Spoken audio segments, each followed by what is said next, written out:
एक बार किसी गांव में महात्मा बुद्ध का आगमन हुआ। सब इस होड़ में लग गए कि क्या भेंट करें। इधर गांव में एक गरीब मोची था।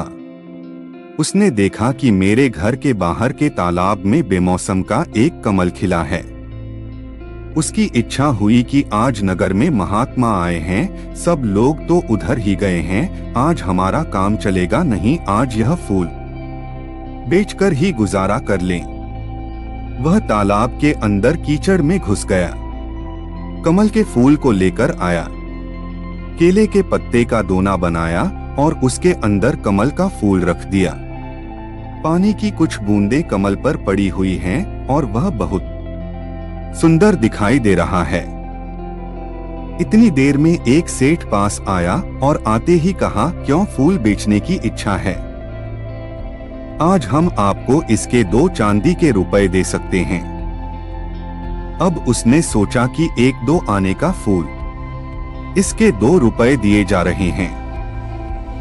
वह आश्चर्य में पड़ गया। इतनी देर में नगर सेठ आया।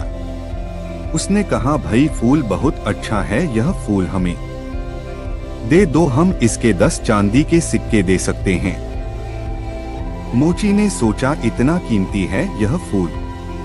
नगर सेठ ने मोची को सोच में पड़े देखकर कहा कि अगर पैसे कम हो तो ज्यादा दिए जा सकते हैं। मोची ने सोचा, क्या बहुत कीमती है ये फूल? नगर सेठ ने कहा, मेरी इच्छा है कि मैं महात्मा के चरणों में यह फूल रखूं, इसलिए इसकी कीमत लगाने लगा हूं।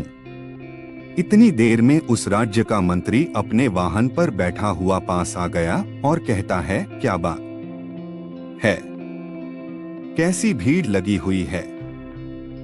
अब लोग कुछ बताते इससे पहले ही उसका ध्यान उस फूल की तरफ गया। उसने पूछा, यह फूल बेचोगे? हम इसके 100 सिक्के दे सकते हैं, क्योंकि महात्मा आए हुए हैं। ये सिक्के तो कोई कीमत नहीं रखते।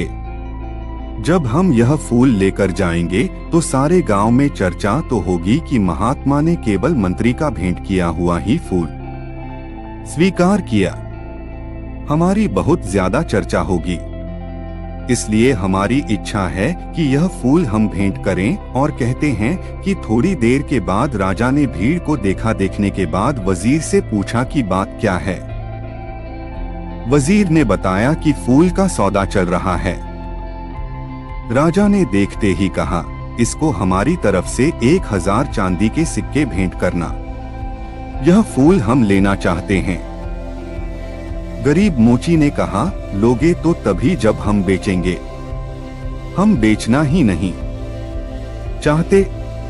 अब राजा कहता है कि बेचोगे क्यों नहीं?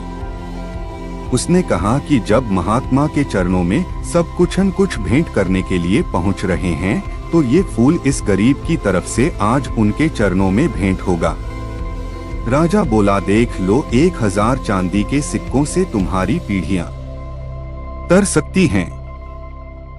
गरीब मोची ने कहा, मैंने तो आज तक राजाओं की संपत्ति से किसी को तरते नहीं देखा, लेकिन महान पुरुषों के आशीर्वाद से तो लोगों को जरूर तरते देखा है।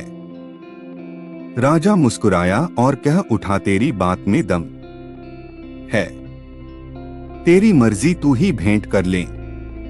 अब राजा तो उस उद्यान में चला गया जहां महात्मा ठहरे हुए थे, और बहुत जल्दी चर्चा महात्मा के कानों तक भी पहुंच गई कि आज कोई आदमी फूल लेकर आ रहा है, जिसकी कीमत बहुत लगी है। वह गरीब आदमी है, इसलिए फूल बेचने निकला था कि उसका गुजारा होता। जैसे ही वह गरीब मोची फूल लेकर पहुंचा तो शिष्यों ने महात्मा से कहा कि वह व्यक्ति आ गया है। लोग एकदम सामने से हट गए। महात्मा ने उसकी तरफ देखा। मोची फूल लेकर जैसे पहुंचा तो उसकी आंखों में से आंसू बरसने लगे। कुछ बूंदें तो पानी की कमल पर पहले से ही थी, कुछ उसके आंसुओं के रूप में ठिठक गई कमल पर। रोते हुए इसने कहा, सबने बहुत बहुत कीमती चीजें आपके चरणों में भेंट की होंगी, लेकिन इस गरीब के पास यह कमल का फूल और जन्म जन्मांतरों के पाप जो मैंने किए हैं, उनके आंसू आंखों में भरे पड़े हैं। उनको आज आपके चरणों में चढ़ाने आया हूँ। मेरा ये फूल और मेरे आंसू भी स्वीकार करो। महात्मा के चरणों में फूल रख दिया। गरीब मोची घुटनों के बल बैठ गया। महात्मा बुद्ध ने अपने शिष्य आनंद को बुलाया और कहा, देख रहे हो आनंद, हजारों साल में भी कोई राजा इतना नहीं कमा पाया जितना इस गरीब इंसान ने आज एक पल में ही कमा लिया। इसका समर्पण श्रेष्ठ हो गया। इसने अपने मन का भाव दे दिया।